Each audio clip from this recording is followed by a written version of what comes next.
Here I am at the Zaanse Schans in the picturesque Dutch landscape, Dutch countryside.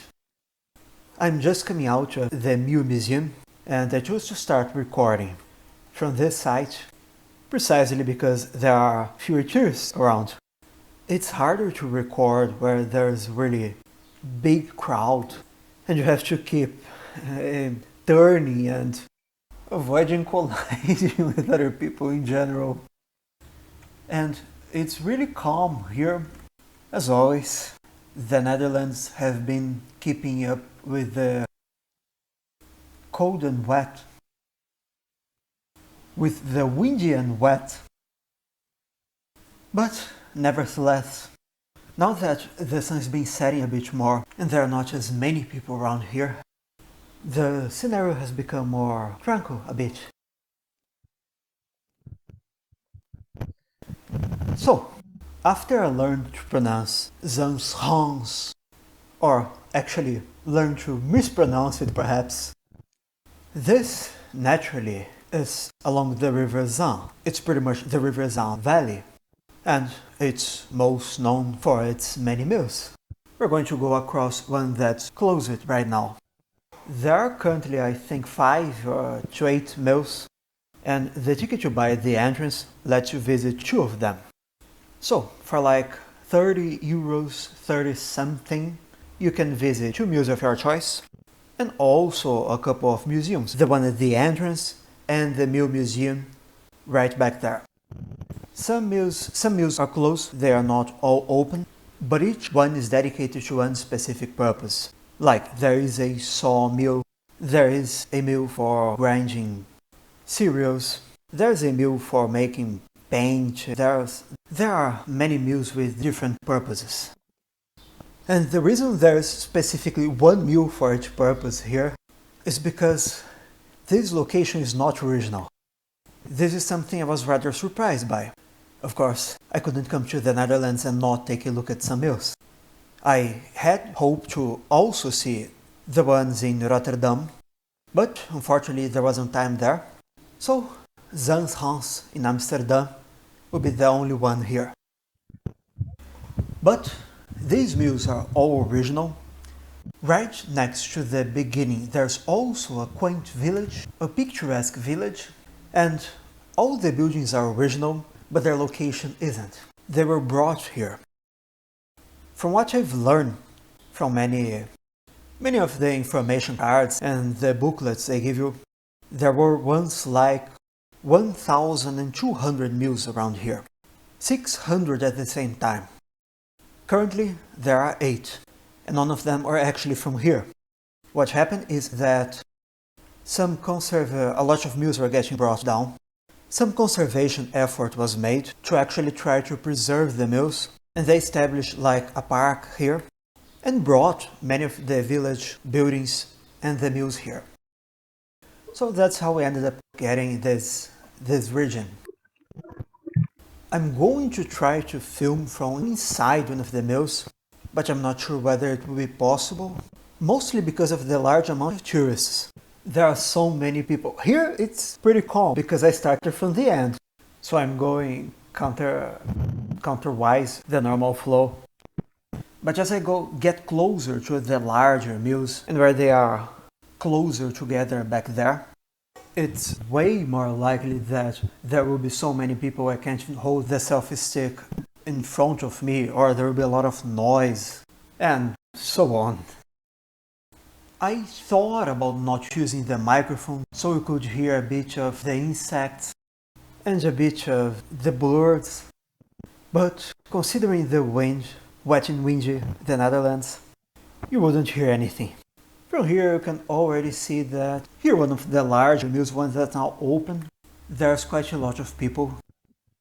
The reason I decided to start recording from that side was precisely this one. Those mills are closed, so there are not as many people there. There are still people who are there, either who are just walking or they were going to the mill museum.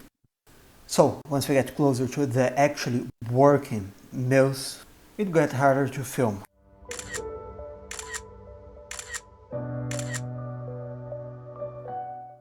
Okay, so I guess I will get to film a mill. This one's apparently called the Little Sheep, and it's a sawmill, that is, the strength the wind is used to cut the wood, to saw the wood essentially. And since there are so few people here, I think that perhaps I'll get to film the inside.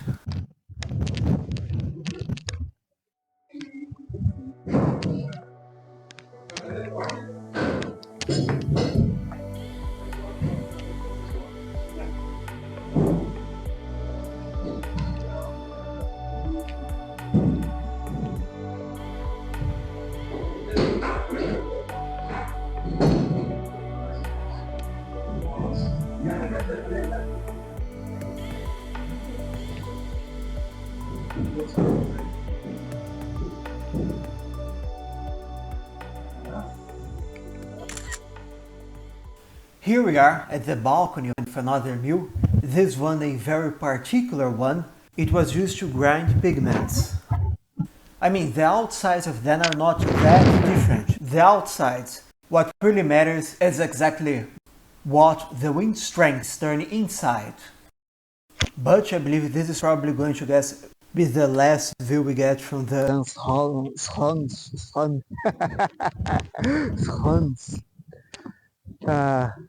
At this time, because the sun has already set. It's already almost 4:30, so it's probably going to get dark soon. And I'm going to show the inside of it. It says it's the only surviving mill of its kind to still grind pigments. I believe it was built in 1789 or something like that.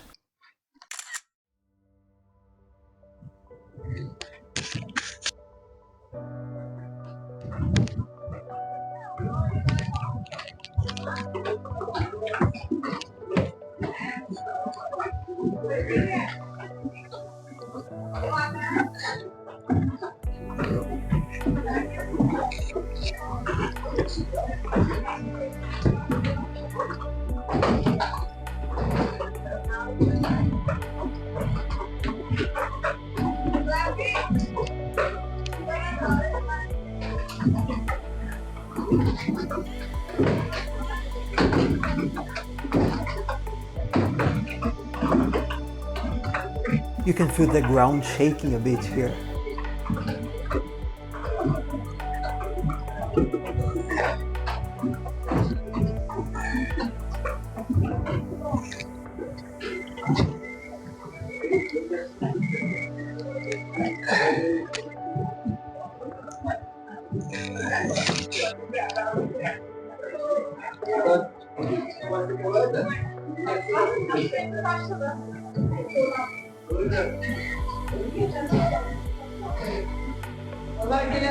And so here we can see the grinding stones.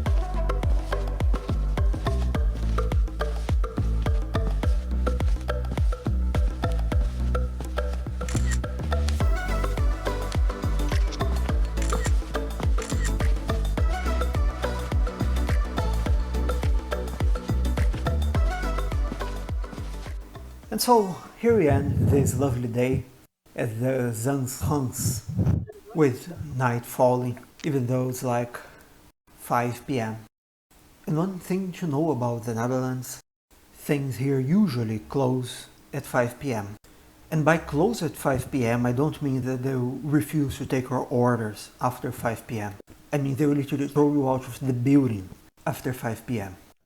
In many places you have like many restaurants, for example, have the kitchen closure time, after which they will no longer take orders, but if you've already ordered something, you can stay and eat, for example. That's not the case here. They take the 5 p.m. really seriously. For example, this is a park, this is a touristic location and they get tourists here. And like everything else, the museums and the visitor center close at 5 p.m. What this means, you would expect, for example, look, a souvenir shop. You would expect a souvenir shop to remain open after the park has closed. After all, there are still people walking around. Not the case. Everything closes at 5 p.m. Perhaps food, for example. In most theme parks, even after most attractions are closed, you still can get food. You can still use the bathroom. You can still buy souvenirs. Watch out for it here. Probably after 5 p.m. you can't even go to the bathroom because it will be closed. It closes at 5 p.m. So watch out for that. Here, a lovely view of the mills and the oaks with the night falling. Please, keep this in mind. Plan everything ahead so that whatever you have planned ends before 5 p.m. Because after 5 p.m. they won't even let you into the buildings. Which, if it's really cold outside, can be a problem by itself. I'm not really talking about not being able to get into the museum. I'm talking about not being able to get food, to go to the bathroom, or to just get in a heated place. So, watch out for that. And I think this will be a great place to end this video. Thank you for watching. Now I'm going to get my bus back to Amsterdam Centraal, where I should get the light rail to my hostel.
So, second day in Amsterdam.